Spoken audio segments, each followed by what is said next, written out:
সাবেক মার্কিন কূটনীতিক জন এফ ড্যানিলোভিচ বলেছেন, পতিত স্বৈরাচারের পক্ষে বিভ্রান্তিকর তথ্য ও গুজব রটানো হলেও মার্কিন নীতি তাদের অনুকূলে নেওয়া যাবে না। আগামী নির্বাচনে আওয়ামী লীগের অংশ নেওয়ার সুযোগ থাকা উচিত উল্লেখ করে তিনি বলেন, জনগণ না চাইলে ব্যালটের মাধ্যমে কালের আবর্তে তারা হারিয়ে যাবে। রাজধানীতে এক আলোচনায় 90-এর দশকে ঢাকায় রাষ্ট্রদূতের দায়িত্বে থাকা আরেক মার্কিন কূটনীতিক উইলিয়াম বি মাইলাম বলেন, 10 বছর তাকে বাংলাদেশে আসার অনুমতি দেওয়া হয়নি। রিজভী নেওয়াজ জানাচ্ছেন।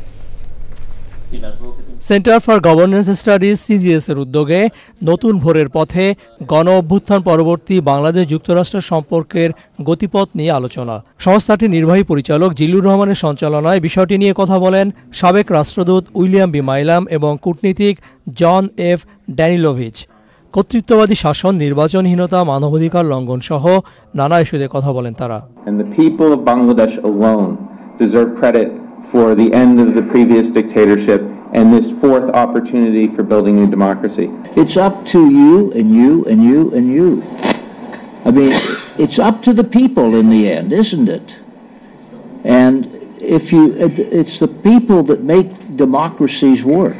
বাংলাদেশের বিষয়ে ভারতের অযাচিত হস্তক্ষেপ নিয়েও মতামত দেন যুক্তরাষ্ট্রের সাবেক দুই কূটনীতিক। Continuing to shelter the former dictator, sheltering those who were her cronies, who were involved in crimes against humanity, who were involved in financial crimes.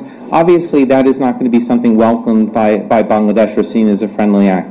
The way that at a government-to-government level, the Indian government has refused to engage with Bangladesh, I think is ultimately a mistake. Much of this disinformation that I've talked about is coming from India. I'm not sure who exactly it's coming from in India, but it's pretty clear that you can see where this disinformation starts and how it spreads. তারা বলেন, Trump প্রশাসন বিশ্বজুড়ে উন্নয়ন সহযোগিতা কমানোর সিদ্ধান্ত বহাল রাখলে বাংলাদেশ সাময়িকভাবে কিছুটা সমস্যায় পড়তে পারে, তবে তা কাটিয়ে ওঠা মোটেও কঠিন হবে না বলে আশাবাদী সাবেক মার্কিন কূটনীতিকরা। Rizvi Newaz, Channel i, Dhaka.